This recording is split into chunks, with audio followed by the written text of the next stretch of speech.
Budget का जो हलवा है सर ये बट रहा है। और इस फोटो में सर मुझे एक ओबीसी अफसर नहीं दिख रहा, एक आदिवासी अफसर नहीं दिख रहा, एक दलित अफसर नहीं दिख रहा मुझे। ये हो क्या रहा है सर? सर देश का हलवा बट रहा है सर, और इसमें 73% का एक है ही नहीं। सर ये आप लोग हलवा खा रहे हो और बाकी देश को हलवा मिल ही नहीं रहा है। आप याद करिए समाजवादी पार्टी की सरकार का समय 2015 और 16 का समय, जब उत्तर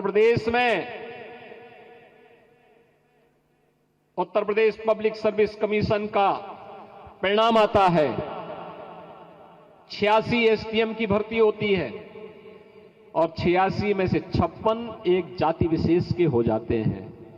क्या ये ओबीसी के हितों पर कुठाराघात नहीं था? हमारा ये शुरू से मुद्दा रहा है। हमने अपने न्यायपत्र में भी ये शामिल किया था कि जाति जनगणना होनी चाहिए, लेकिन भारतीय जनता पार्टी का इस पर दोहरा चरित्र है। 2017 का चुनाव केशव मौर्य जी के नेतृत्व में लड़ा और मुख्यमंत्री किसको बना दिया, और जिनके नेतृत्व में चुनाव लड़ा उनको स्टूल पकड़ा दिया।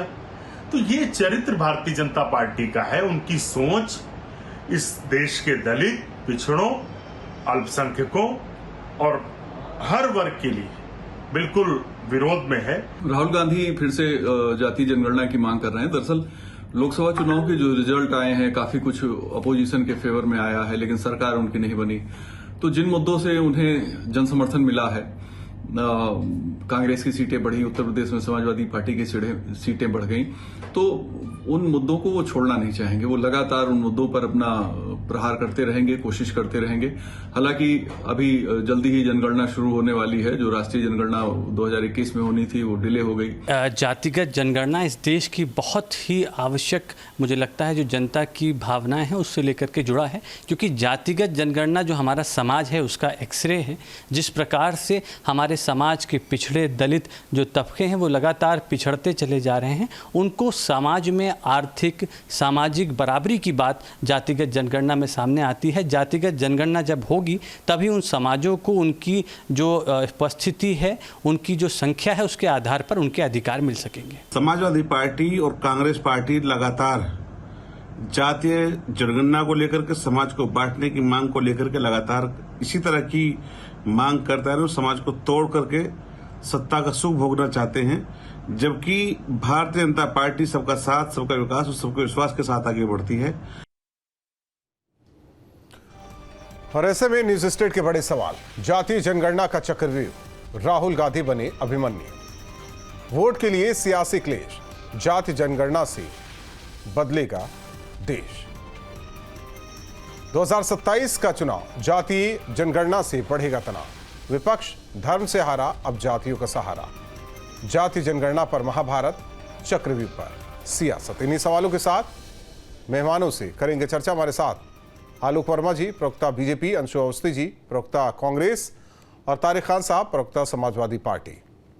आलोक वर्मा जी, जातीय जनगणना के मुद्दे को अब हवा दी जा रही है। आपने सुना ही होगा राहुल गांधी को, हलवा जो है वो कुछ ही लोगों में बट रहा है, हलवा सबको नहीं मिल रहा है। एक लंबे अरसे तक हलवा यही बांट रहे थे, उस समय इनको चिंता क्यों नहीं हुई? उस समय इन्होंने क्यों नहीं देखा कि खास वर्ग को ये हलवा दे रहे हैं? मेरा सवाल तो ये है, 2011 में जाति के हिसाब से जनगणना हुई थी, तब इन्होंने रिपोर्ट क्यों नहीं लागू की? देखिए, कुल मिला के साफ साफ दिखाई पड़ता है, चाहे केंद्र में हो चाहे उत्तर प्रदेश में हो, जाति के नाम पर सियासत को आगे बढ़ाया जा रहा है। उत्तर प्रदेश पे थोड़ा सा वो कामयाब हुए, इसलिए नहीं कामयाब हुए कि जाति के हिसाब से वो कामयाब हुए। ये नैरेटिव बनाने में वो कामयाब हो गए कि अगर मोदी जी की सरकार केंद्र में बनी तो संविधान को लूट लिया जाएगा, संविधान को तब्दील कर दिया जाएगा। लेकिन ये बताना वो भूल गए कि पिछले 10 सालों से, 2024 के पिछले 10 सालों से मोदी जी की सरकार है, पूर्ण बहुमत की सरकार है। मुझे लगता है कि जाति के हिसाब से राजनीति नहीं होनी चाहिए, देश के भले के हिसाब से उत्तर प्रदेश किस तरीके से आगे बढ़े, देश किस तरीके से आगे बढ़े, राज्य के दूसरे हिस्से किस तरीके से आगे बढ़े, इस पर विचार मंथन होना चाहिए। 21वीं सदी में हम अब राजनीति कर रहे हैं, 21वीं सदी में हम आगे बढ़ रहे हैं, इसलिए कहीं आगे बढ़कर ठीक, अंशु अवस्थी जी, हालांकि ये राजनीति कांग्रेस और समाजवादी पार्टी को सूट भी करती है, इसी वजह से राहुल गांधी जातिगत जनगणना वाली बात अब कहने लगे हैं। देखिए, हम इसलिए इस बात को नहीं कहते कि हमें सूट कर रही कि नहीं सूट कर रही, हम इसलिए इस बात को कह रहे हैं कि देश को आज इसकी जरूरत है। भारतीय जनता पार्टी आरोप प्रत्यारोप कर रही है। हम आपके माध्यम से बीजेपी से ये पूछना चाह रहे हैं कि वो जाति जनगणना के पक्ष में हैं कि नहीं है। ओबीसी को उनके जो संख्या उनकी है उसके आधार पर उनको अधिकार मिले, इसके पक्ष में भाजपा है कि नहीं। दलितों को उनको अधिकार मिले, बीजेपी इसके पक्ष में है कि नहीं। पहले इस सवाल का बीजेपी जवाब दे दे, तब मैं आगे की बात करूंगा। क्या जाति जनगणना बीजेपी पक्ष में है या नहीं है, इसका जवाब चाहिए हमें। आलोक वर्मा जी, कई बार इस बात पर बहस हो चुकी है, कई इंटरव्यू आ चुके हैं। पहले अमित शाह जी का भी एक इंटरव्यू आया था, इसमें उन्होंने साफ साफ कहा कि देश की जरूरत जिस तरीके की होगी, देश उस दिशा में आगे बढ़ेगा। अगर जाति जनगणना इस देश की जरूरत होगी तो उसमें विशेषज्ञ मंथन करेंगे, उसके हिसाब से देश आगे बढ़ेगा। कांग्रेस क्या चाहती है, कांग्रेस क्या नहीं चाहती, इस पर हमको नहीं चलना है। देश किस तरीके से आगे बढ़ेगा, ये हमारे मंथन का विषय है, ये हमारे चिंतन का विषय है। तो मुझे लगता है कि अभी समय आने, यानी कि कंडीशन जिस तरीके से होगी उस तरीके से बात होगी। अंशु जी, उन्होंने बात क्लियर कर दी, कंडीशनल है ये मामला। अब देखिए, उन्होंने ये बिल्कुल स्पष्ट कर दिया कि भारतीय जनता पार्टी जाति जनगणना के खिलाफ है। यदि होती तो वो हाँ जरूर करते। उन्होंने बोल करके उसे उस बात को डिस्पोज करने की कोशिश की। भारतीय जनता पार्टी देश के आपके उस आरोप पर की खिलाफ है, आपने बोला। आलोक वर्मा जी इसलिए कह रहे हैं देखिए, अगर हाँ खिलाफ है, अगर हाँ करना होता राहुल भाई तो वो हाँ करते। नहीं, गीता में भी कहा गया है कि देश है वो बता दिया क्या चाहते हैं। गीता में भी कहा गया है कि हम दूसरी बात कर रहे हैं, भविष्य का फैसला हम वर्तमान में ही क्यों कर लेंगे, भविष्य का फैसला भविष्य में होगा। और अंशु भाई, टीवी इसका मंच नहीं है। टीवी के स्टूडियो पे बैठ करके हम ये चिंतन करते हैं, ठीक है, अंशु अवस्थी जी को बोलने दीजिए, ये फैसला कर लें कि आगे हमें क्या अंशु करना अवस्थी है। जी को बोलने लगता दीजिए, है इसके लिए विशेषज्ञ हैं। वर्मा जी, और वो आलोक वर्मा करेंगे, जी, वो आलोक मंथन वर्मा करेंगे, जी, वो इस पर आगे अंशु बढ़ेंगे। अवस्थी जी को बोलने दीजिए। अब देखिए, तीर एकदम निशाने पर लगा है राहुल भाई। खैर देखिए, टीवी डिबेट में अगर ये तय नहीं करेंगे तो टीवी डिबेट में पार्टी का विचार आता है, पार्टी की जो मंशा है वो निकल कर आती है। इसीलिए टीवी डिबेट होते हैं और टीवी डिबेट महत्वपूर्ण है। हम अपनी राय रखते हैं और जनता, दर्शक तमाम जो हैं उसका एक बहुत सशक्त माध्यम टीवी डिबेट भी है। सवाल सिर्फ ये है, क्या जो जिस संख्या में है उनको वो भागीदारी मिलनी चाहिए कि नहीं। जो श्री राहुल गांधी जी को लेकर बात कही जा रही, सूट करने की बात, क्या हमें आप बताइए, इस देश की एकता अखंडता के लिए कांग्रेस के प्रधानमंत्रियों ने अपने आप को शहीद किया, बलिदान किया, तो क्या वो सूट करता था? नहीं, देश की जरूरत थी। हम इस देश के लिए जब संविधान लेकर आए, बाबा साहब के नेतृत्व में जब संविधान बना, तो भारतीय जनता पार्टी को, जनसंघ को, आरएसएस को जो सूट करता था वो ये कर रहे थे। इनको सूट कर रहा था, इसीलिए उन्होंने संविधान की प्रतियां जलाई, विरोध किया। इनको सूट कर रहा था, इसीलिए जब मंडल कमीशन आया सबसे ज्यादा बीजेपी, आरएसएस लोगों ने उसका विरोध किया, उस आरक्षण का विरोध किया। आज भी इनकी नीयत में वही है। और आप अगर आप इस बात को कह रहे हैं तो आप केशव प्रसाद मौर्य जी की बात का खंडन करते हैं क्या? उन्होंने मांग की है पत्र लिखकर कि आरक्षण कितना दिया जा रहा है इसकी सूचना दी जाए। इससे ज्यादा शर्मनाक भाजपा सरकार के लिए कुछ नहीं हो सकता। उनके खुद के उप मुख्यमंत्री इस पर सवाल खड़ा कर रहे हैं। 69,000 शिक्षक अभ्यर्थियों को आरक्षण नहीं दिया गया। तमाम ओबीसी दलित की नौकरियों को समाप्त किया जा रहा है। और छोड़िए, आप तो नौकरियां ही समाप्त कर रहे हैं, आप तो सब प्राइवेटाइजेशन करने में लगे हुए हैं। तो आप केशव प्रसाद मौर्य जी को गलत कहेंगे क्या? और देखिए, मुझे अफसोस होता है कि आज भाजपा के चंगुल में इस तरीके से बीजेपी के प्रवक्ता फंसे हुए हैं कि वो खुद ओबीसी समाज से हैं और उस समाज की लड़ाई नहीं लड़ पा रहे। नहीं तो आप लोगों ने नाम से तय कर दिया ना कि आलोक वर्मा जी नाम है, आलोक वर्मा जी नाम है तो ये ओबीसी समाज से हैं। अंशु अवस्थी है, ये अगड़े से हैं। राहुल राजपूत है, ये अगड़े से हैं। राहुल गांधी का भी बता दीजिए। फिर बीजेपी वाले कह रहे हैं कि जो जाति जनगणना की बात कर रहे हैं वो अपनी जाति बता दें। बीजेपी वाले ये भी कह रहे हैं।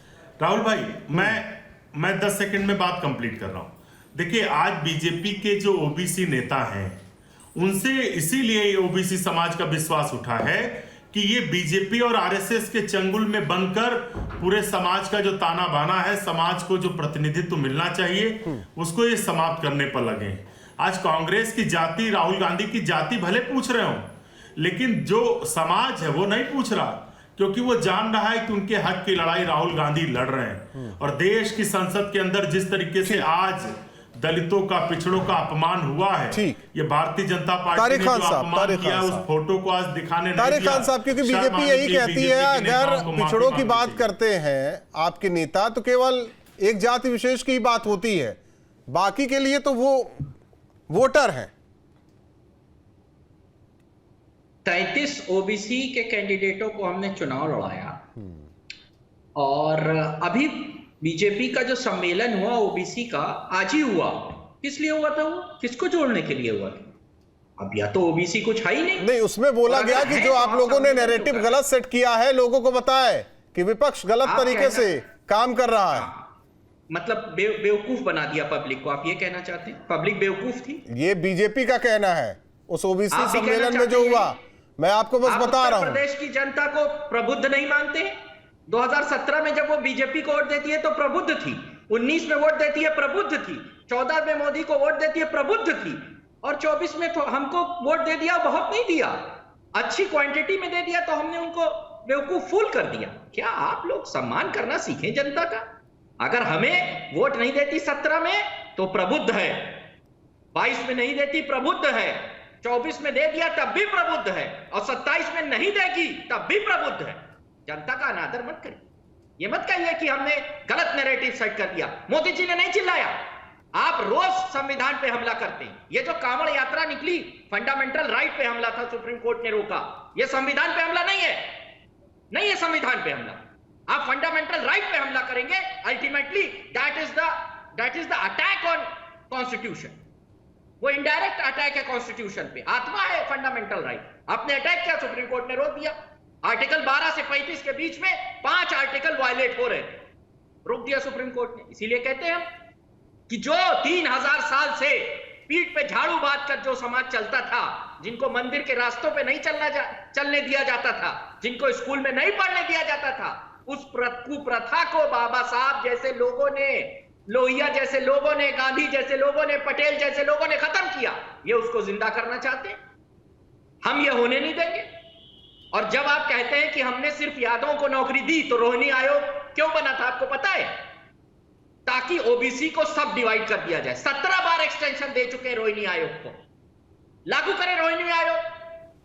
ओबीसी को सब डिवीजन करने की सिफारिश कर रहा है रोहिणी आयोग, नहीं कर रहे। उत्तर प्रदेश में सामाजिक न्याय समिति की रिपोर्ट 2017 से ठंडे बस्ते में डाले बैठे हैं, वो भी कहती है कि सब डिवाइड कर दो। तो आप कहते हैं सब यादवों ने ले लिया, ठीक है भाई डिवाइड कर दो। सब डिवाइड क्यों नहीं करते? 79 जातियां ओबीसी की जिनको सब डिवाइड करने की बात हो रही है, कर दीजिए। तब क्या कहेंगे? प्रधानमंत्री मन से कहेंगे कि हिंदुस्तान में कोई जाति ही नहीं है, महिला, किसान, मजदूर यही लोग जाति हैं। और ओबीसी सम्मेलन करेंगे, कहेंगे इन्होंने ओबीसी को बहका दिया, ये कर दिया, वो क्यों कर रहे हो भाई? ओबीसी सम्मेलन, महिला का सम्मेलन करो, और नौजवानों का सम्मेलन करो, किसानों का सम्मेलन करो। क्या होता है ओबीसी सम्मेलन? क्यों करते हो भाई जब ओबीसी कुछ है ही नहीं? हम कहते हैं ओबीसी है, ये वही शूद्र लोग हैं जिनको उनका हक नहीं मिला था, और उनका हक संविधान में दिया गया। जब आप उनकी हकमारी करेंगे तो उसकी लड़ाई समाज में, सदन में, असेंबली में, हर जगह समाजवादी लोग लड़ेंगे, लोहिया जी की तरह। समझे आलोक वर्मा जी? आसानी से पीछा छूटने वाला नहीं है आप लोगों को, कितना भी दबा लीजिए। देखिए, भारतीय जनता पार्टी 21वीं सदी की पार्टी है, तेजी से आगे बढ़ने वाली पार्टी है। हाँ, निश्चित रूप से हमारे पास अलग अलग मोर्चे हैं, पिछड़ा मोर्चा भी हमारे पास है, अल्पसंख्यक मोर्चा भी है, कई दूसरे मोर्चे भी हैं, क्योंकि हमारा नारा ही यही है, हमारा विजन ही यही है, हमारा विचार ही यही है कि सबका साथ, सबका विकास, सबका विश्वास और सबका प्रयास। हिंदुस्तान की तस्वीर तभी बदलेगी, उत्तर प्रदेश की तस्वीर तभी बदलेगी, देश के दूसरे राज्यों की तस्वीर तभी बदलेगी, जब जातियों में जो विभेद है ना, जातियों से जो पहचान उभारी जाती है, गिराई जाती है, वो खत्म होगी। आज आलोक वर्मा दलित या पिछड़े के तौर पे अपनी पहचान नहीं करते, आज वो सबके साथ मिलकर के आगे बढ़ते हैं। और मुझे लगता है कि समाजवादी पार्टी जैसी पार्टियां जो जातियों में विभक्त करना चाहती हैं, जातियों में बांटना चाहती हैं, क्यों बांटना चाहती हैं साहब? क्या 21वीं सदी के देश को इसकी जरूरत है? उनका कहना कि हक नहीं मिला, और ये 2014 के बाद से ज्यादा हुआ है। इन 10 सालों में उनको हक नहीं मिला है। किसको हक नहीं मिला? अंशु जी अच्छी तरीके से जानते हैं, जब उनकी सत्ता थी कितनों को हक उन्होंने दिया। समाजवादी पार्टी किसको हक देती है? आज जब हक देने की बात आई, आप पीडीए चिल्लाते रहे। अब जब सदन में नेता चुनने की बारी आई, तो आपने कहीं पांडे जी को आपने सदन में नेता चुन लिया। वो हक की बात कहां रह गई साहब? हमारा वोट आपने लिया, गांव आप गए, शहरों में गए, आपने कहा संविधान बदल रहे हैं, पिछड़ों का हक मारा जा रहा है, दलितों का हक मारा जा रहा है, अल्पसंख्यकों का हक मारा जा रहा है। लेकिन जब पद पे बैठाने की जरूरत आई, जब पद पे बैठाने का समय आया, तब अखिलेश यादव जी ने किसको बैठा दिया साहब? बताने की जरूरत है क्या? क्या दलित तबका ये बात नहीं समझता? कहने और करने में फर्क है तारिक खान साहब। तो बस साहब यही। एक सेकंड में जवाब दे दूंगा। जब ठाकुर मुख्यमंत्री और पंडित ब्राह्मण डिप्टी सीएम बनाया जाता है, तो सवर्णों का सम्मान हो जाता है, फॉरवर्डों का सम्मान है। हम समाजवादी पार्टी अगर साहब, अरे तारिक साहब, हम गफलत में तो नहीं रखते ना लोगों को, हम गफलत में नहीं रखते, झूठ नहीं बोलते। नहीं, कांग्रेस के भी शासनकाल में रहे।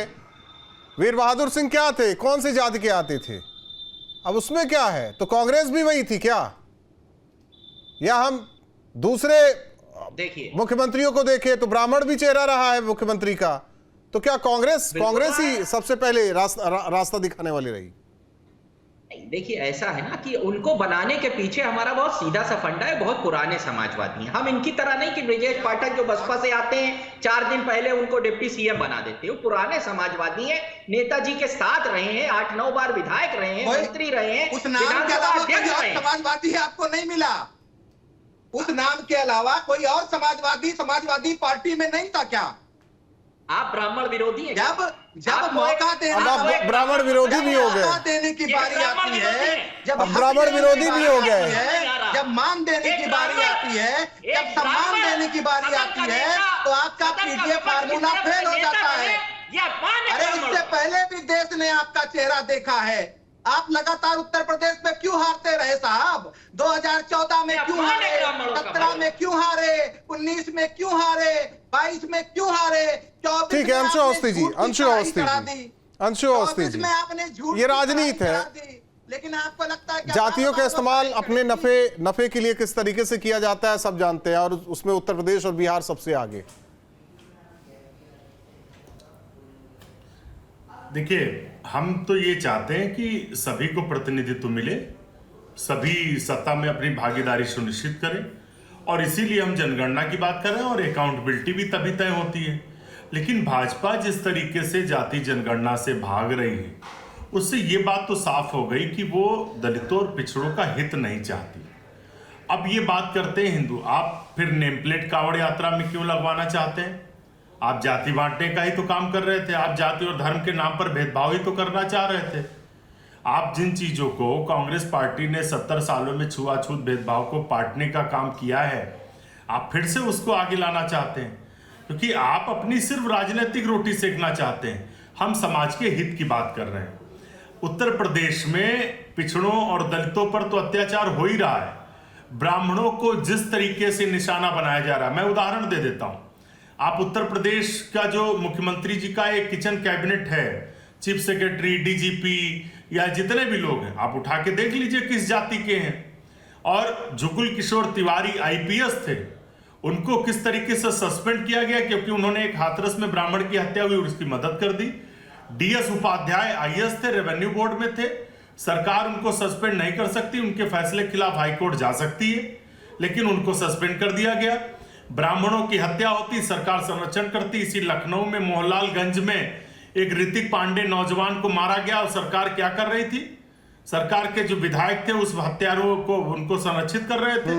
थानों में कार्रवाई नहीं हो एक रही नाम थी। और है, कानपुर में आपने बुलडोजर चलवा एक दिया नाम ब्राह्मण और है, परिवार पर। एक अब नाम आज और जब है। माता प्रसाद जी बने हैं, कमलेश तिवारी शायद नाम जी। था, उनको जिन्होंने मारा उनके लिए क्या कहेंगे आप? कमलेश तिवारी जी बिल्कुल हाँ, गलत जिन्होंने है।